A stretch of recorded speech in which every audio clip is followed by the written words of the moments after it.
সব কিছু একদম ঝাড়া পোছা মোছা সব কিছু পরিষ্কার হয়ে গেছে।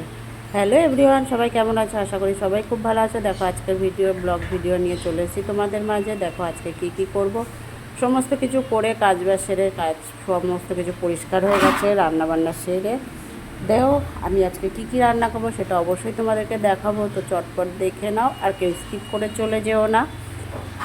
যারা আমার ইউটিউব চ্যানেল দেখবে একটা সাবস্ক্রাইব করে পাশে থাকো, যারা ফেসবুকে দেখবে একটা ফলো করে সাথে থেকো। আমার ভিডিওটা যদি ভালো লাগে তাহলে লাইক কমেন্ট শেয়ার করে দিও।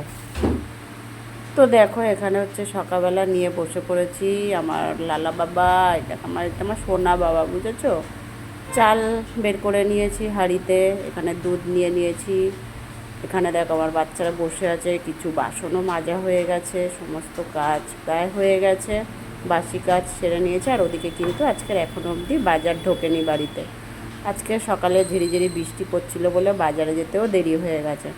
তো সবার প্রথমে দেখো আমি চালগুলোকে ধুয়ে ভাত বসিয়ে দেবো, আজকের বাজার থেকে নিয়ে চলে এসছে। তত সময় আমি চাটাও বসিয়ে দিয়েছিলাম। বাজার থেকে কী নিয়ে এসছে চলো তোমাদেরকে চটপট দেখিয়ে নেব। আজকে বাজার থেকে নিয়ে এসেছিলো সবজি, নিয়ে এসেছিলো অনেক ধরনের সবজি, তারপরে মাংস, মুরগির মাংস নিয়ে এসেছিলো, তারপরে তোমার পনির নিয়ে এসেছিলো। মাংসটাকে ভালো করে ধুয়ে পরিষ্কার করে নিয়ে সমস্ত কিছু মশলা টশলা দিয়ে রেডি করে রেখেছি। এদিকে আলুগুলো বড় বড় সাইজের কেটে, আজকে না আমি মাংসটাতে কোনো রকমের কোনো কিছু ফোড়ন দেবো না। এদিকে দেখো চিকেনটা ভালো করে ধুয়ে নিয়ে পেঁয়াজ কুচি, লঙ্কার গুঁড়ো, হলুদের গুঁড়ো, নুন, স্বাদ মতন, রসুন থেতো করে দিয়েছি। আজকে রসুন পেস্ট করে দিইনি বন্ধুরা। আদা, জিরে বাটা, ধনে বাটা সব কিছু দিয়ে দিয়েছি, দিয়ে কাঁচা সর্ষের তেল দিয়ে রেখে দিয়েছি। তো এদিকে দেখো পনিরগুলোকে কেটে নিয়েছি ডুমো ডুমো করে। আজকে ছেলে বললো মা পনিরটা কিন্তু ভাজবে না, কাঁচা পনিরই রান্না করবো। আমি কিন্তু আগে কাঁচা পনিরই ওকে রান্না করে খাওয়াতাম, পনির না ভেজে কাঁচা দিয়ে ঝোলের মধ্যে দিয়ে খাওয়াতাম। তো ও নাকি এখন ভালো লাগছে না, বলতে পনির ভাজবে না। আমি কয়েকদিন ধরে ভেজে খাওয়াচ্ছিলাম। আজকে পনিরটা কাঁচাই রান্না করব, সেই জন্য দেখো এদিকে তোমার আলুগুলোকে ভেজে নিয়েছি। এবারে চিকেনটা দিয়ে দেবো। চিকেনটা বেশ কিছু সময় দিয়ে তোমাদেরকে দেখাচ্ছি। আর ওদিকে আমি আরও কিছু কাজ করে আসলাম চিকেনটা ছেড়ে দিয়ে।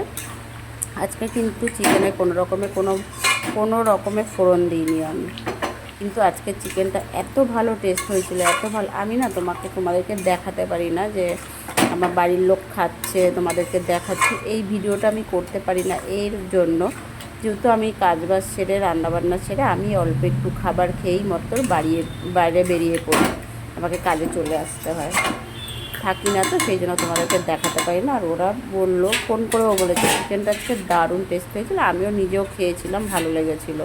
আজকে আমি রুটি দিয়ে চিকেনটা খেয়েছিলাম। তো দেখো আমার বাচ্চাদের জন্য আজকের এটাকে কী মাছ যেন বলে, মনে হয় এটাকে খয়রা মাছ বলে, না খয়রা না, এটাকে কী একটা মাছ যেন বলে। এই মাছটা না ইলিশের মতন লাগে, গন্ধ লাগে ইলিশ মাছের মতন। তো ওরা খুব ভালো খায়। এদিকে দেখো আর একজন তেমন শুয়ে আছে। এদিকে দেখো আমার রান্না হয়ে গেছে, পনির রান্না করে নিয়েছি। হ্যাঁ, আর এদিকে দেখো আলু পটল, পনির রান্না করেছি, চিকেনটাও রান্না হয়ে গেছে। আর এদিকে আলু পটলটা রান্না করে রাখছি, সকালে একটু কেউ খাবে, আর না হলে রাত্রিবেলা ডাল দিয়ে ভাত দিয়ে খাওয়াবে। দেখো রাত্রিবেলা না এসে না আর ভালো লাগে না এত কিছু রান্না করতে, রোজ দিনই রান্না করতে হয়, প্রায় দুবেলা রান্না। তারপরে দেখো বাড়িতে থাকলাম দুবেলা তিনবেলা রান্না করলাম, কোনো ব্যাপার না। এক জায়গা থেকে বাইরে থেকে এসে আবার বাড়িতে তাড়াতাড়ি, তারপর আগে তাড়াতাড়ি বাড়িতে চলে আসতাম, এখন জানো তো আমার বাড়ি আসতে অনেকটাই রাত হয়ে যায়। বাড়িতে এসে আবার সমস্ত রান্নাবান্না করে খেয়ে দিয়ে আর ভালো লাগে না। ওই জন্য করি কি, সকালে করে একটা কিছু রেডি করে রেখে যাই, আর যদি না বানাতে পারি সব কিছু কাটে রেখে যাই, এসেই মাত্র বসিয়ে দিই সেদিনকে। তো আজকের হাতে একটু সময় আছে বলে দেখো আলু পটলটা জিরে ফোড়ন দিয়ে তেলের মধ্যে দিয়ে দিয়েছি, একটা টমেটো দিয়ে দিয়েছি, এটা আদা বাটা জিরে বাটা দেবো, আর কিছুই দেবো না। নুন হলুদ লঙ্কার গুঁড়ো দিয়ে রান্নাটা করে নামিয়ে নেব। তো বন্ধুরা কে কোথা থেকে আমার ভিডিও দেখছে অবশ্যই কিন্তু কমেন্ট বক্সে জানাতে ভুলো না, ঠিক আছে? তো আমার ভিডিও তোমাদের কেমন লাগে সেটাও কিন্তু জানিয়ে দেয়। আর নতুন বন্ধুদের জন্য একটা কথাই বলবো, যার ভিডিও তোমাদের কাছে আসুক না কেন সবাইকে সাপোর্ট করো, সবার পাশে থেকেও, দেখবো তোমাদেরও পাশে কিন্তু পুরনো দাদা ভাই দিদি ভাইরা সবাই থাকবে। তুমি যদি যার পাশে থাকো না, সে তোমার পাশে থাকার চেষ্টা করবে। তো চলো সবাইকে টাটা, আবার নেক্সট ব্লগ ভিডিওতে দেখাবে। তত সময় সবাই ভালো থাকো, সুস্থ থাকো, টাটা।